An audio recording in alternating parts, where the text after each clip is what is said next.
costati il doppio, quindi ho capito, però basso, ragazzi, ho capito, difficile. Dai, Mirlando, dai, costa là. Il citofono. Sì? Ma che?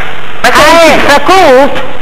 Sì, è Stracut, ma... Ah, motherfucker, so great! Ma che è Tarantino? Of course! I'm looking for Marco Giusti! C'è Kenty Tarantino è invitato! Kenty, sali! E sono there? Sì, sali, sta al secondo piano! Oh yeah!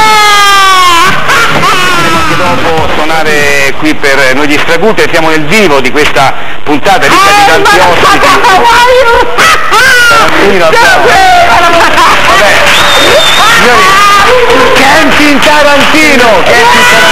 No, io so grazie e merito di Marco Giusti, perché thank you, Marco, lo conosce benissimo.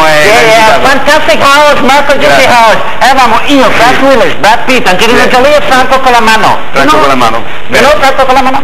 Sì, You know Franco con the big movie maker, Italian movie maker, you know Franco con la mano? Sì, è quello che ha fatto dei film. Sì, you have problem with Franco con la mano? Come on, motherfucker, you have problem? No, lo conosco bene. Franco con la mano, non ho visto tutto di Franco con la mano, però insomma il grosso. Yeah, the big colossal, con Franco con la mano. I ragazzi del jukebox in the zombie house. La parte centrale del film, what's happened? What's happened? Com'è la parte centrale del film? What's happened della parte centrale? Ma non c'è una vera e propria parte centrale, è tutto centrale il film. No, la parte centrale, the big mistake, protagonista Mario Cosetto.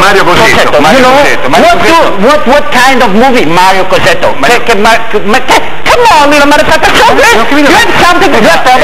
Ma che è un quiz, non ho capito, non conosco perfettamente sia Mario Cosetto che l'altro. Che ha fatto Mario, come on, Mario Cosetto, big movie maker, Mario Cosetto. Mario Cosetto ne ha fatti tanti, perché è inutile elencarli tutti adesso perché... You don't like Mario, you have problem with Mario Cosetto. Kenty, c'è là il cameraman, vedi quello lì? Quello è proprio appassionato di Cosetto, sa tutto di Cosetto. Are you really? C'ha proprio la collezione completa dei film di Cosetto. Vai da lui.